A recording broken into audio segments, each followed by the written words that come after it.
जय हिंद, नमस्कार भाइयों। आज जो मैं ये वीडियो में कहने वाला हूँ, वीडियो का मेरा जो सबसे बड़ा उद्देश्य है, शायद आज के वीडियो से आपको थोड़ी तकलीफ़ लग सकती है। हो सके कोई ऐसा भी आदमी हो जो मुझे गरिया भी सकता है, कोई गारंटी नहीं है। तो आज के वीडियो से आपको तकलीफ़ लग सकती है, इसलिए तकलीफ़ लग सकती है क्योंकि आज तक मैं जो ही वीडियो बनाया हूँ, जो ही वीडियो शेयर किया हूँ, हर वीडियो में मैं निष्पक्ष होकर बोला हूँ। मैं किसी ही पॉलिटिकल पार्टी का सहारा नहीं लिया हूँ और आज मैं उस पॉलिटिकल पार्टी का निंदा करने वाला हूँ जिसका आप अंधा भक्त बने हुए हो, अंधभक्त बने हुए हो, जिसे आगे पीछे ऊपर नीचे आपको कुछ दिखाई नहीं पड़ रहा है, उसके बारे में कहने वाला हूँ। जैसे मैं क्या, नोटबंदी का समर्थन हम लोगों ने कर दिया, शराबबंदी का भी समर्थन कर दिया क्योंकि बहुत बड़ी कदम है शराबबंदी। नोटबंदी भी एक बहुत बड़ी कदम थी और हम लोगों ने समर्थन भी किया था। मेरे पुराने वीडियो अगर देखोगे तो उसमें मैंने साफ नज़र आया है उस वीडियो में नोटबंदी का समर्थन करते हुए। माफ़ करना मेरे भाई, हम जैसे लोग किसी पॉलिटिकल पार्टी के नहीं हैं और हो भी नहीं सकते, क्योंकि मुझे बीजेपियन आरजेडीएन बनने से अच्छा एक सच्चा इंडियन बनना अच्छा लगता है। बुरा लगे तो I am sorry to say that. सबसे बड़ी बात जो मैं कहने वाला हूँ कि अभी अपने मुल्क में अगर देखूँ, गाय के नाम पर देशभक्ति उफान मार रही है। कौन वंदे मातरम गा रहा है, कौन नहीं गा रहा है, इसको लेकर मैंने वीडियो भी शेयर किया हूँ पिछले बार। तो ये तीन चीज़ें सबसे बड़ी बात है। और एक नोटबंदी जो हुई थी एक बहुत बड़ी बात थी जिसका हमने जोरदार समर्थन किया था। लेकिन आज मैं इस नोटबंदी पे सवाल कर रहा हूँ तो क्या लगता है, क्या किसी ने पूछा कि मोदी जी काला धन आया या नहीं आया? किसी एक बंदे ने भी सवाल किया तो बता दो मुझे, क्यों नहीं किया? इसलिए ना क्योंकि आप भाजपा सपोर्टर हो। भाजपा सपोर्टर हो मतलब इस देश की आप भलाई नहीं चाहते, आप भाजपा की भलाई चाह रहे हो। सच बात ये है।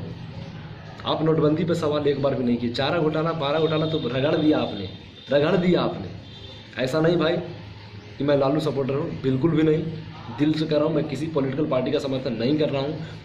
बट एक निष्पक्ष तरीके से मैं एक बात कहने वाला हूँ कि हम जैसे लोगों ने, आप जैसे लोगों ने चारा घोटाला में बोल दिया, ऐसे तमाम तरीके के घोटाले पे हमने बोल दिया, लेकिन हमने सृजन घोटाले के बारे में जानने की कोशिश नहीं की, नोटबंदी पर हुए घोटाले के बारे में जानने की कोशिश नहीं की। इसलिए क्योंकि हम भाजपाई हैं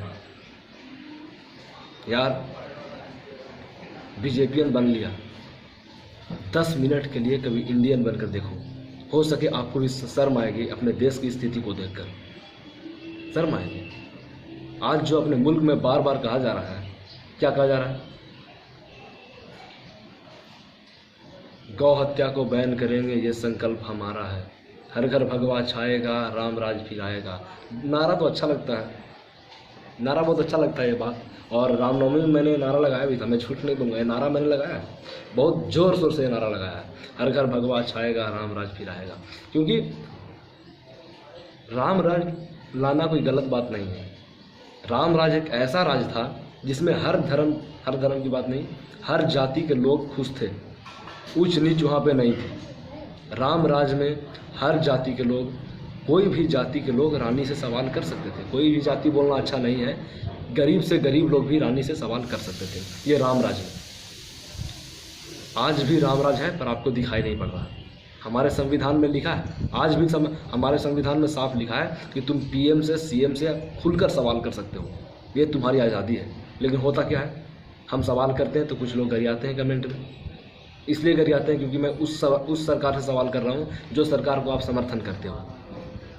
मैंने आपको समर्थन करने से नहीं रोक रखा है, लेकिन मैं भी इस मुल्क का वासी हूँ और मेरा सवाल करना मेरा हक है। आप नहीं तय करोगे कि हम कौन सा सवाल करेंगे सरकार से। नोटबंदी पर कितने काले धन आए, कितना काला धन वापस आया, क्या ये हम सवाल नहीं कर सकते? मोदी जी ने साफ वादा किया था सरकार बनी तो 100 दिन के अंदर काला धन आ जाएंगे। क्या काला धन आया? नहीं आया। किसान की आत्महत्या बंद हुई? नहीं हुई। और सबसे बड़ी बात, जो यूपी में 30 बच्चे मारे गए, हो सके 30 से भी ज़्यादा लोग मारे गए हैं। 30 बच्चे मारे गए। हम डॉक्टर कफील खान को गरियाते रह गए, कफील खान को गरियाते रह गए।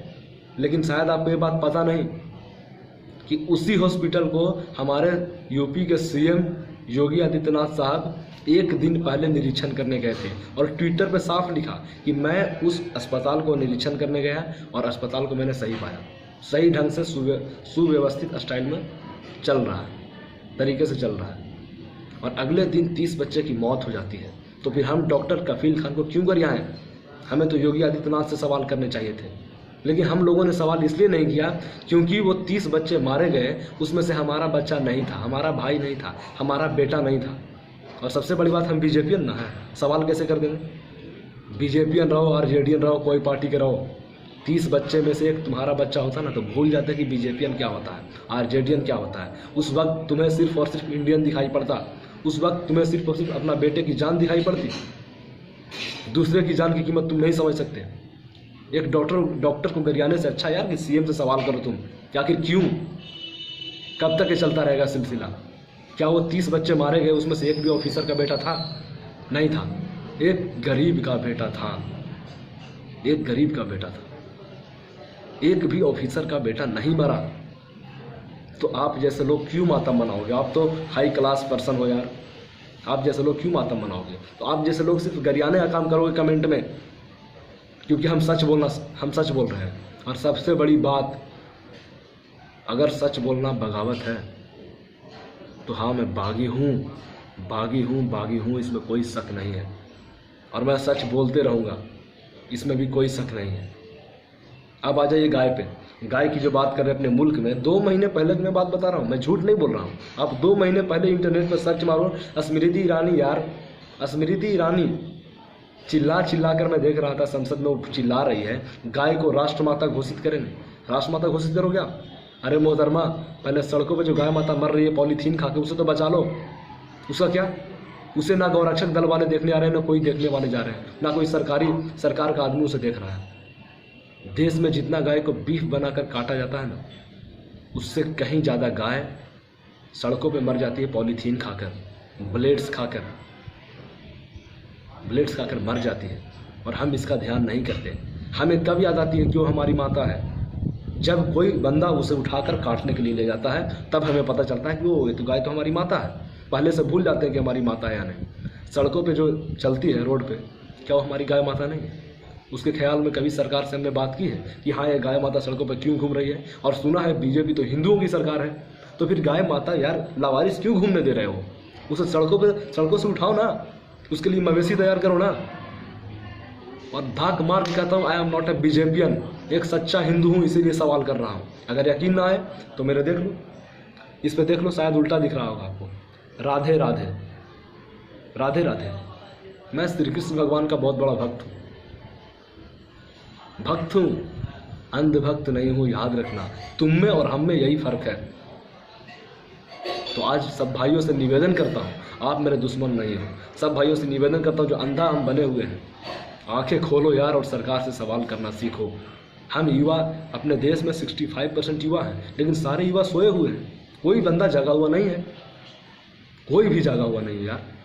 हमें जागने की ज़रूरत है, हमें सरकार से सवाल करने की ज़रूरत है, हमें निष्पक्ष तरीके से सरकार से सवाल करने की ज़रूरत है, होनी चाहिए सवाल। कब तक गाय के नाम पर राजनीति होगी? कोई चाहता है कि वंदे मातरम नहीं बोलेंगे, कोई चाहता है वंदे मातरम बोलना होगा, किसी को वंदे मातरम याद भी नहीं है। बहुत सारे ऐसे नेता लोग हैं हमारे।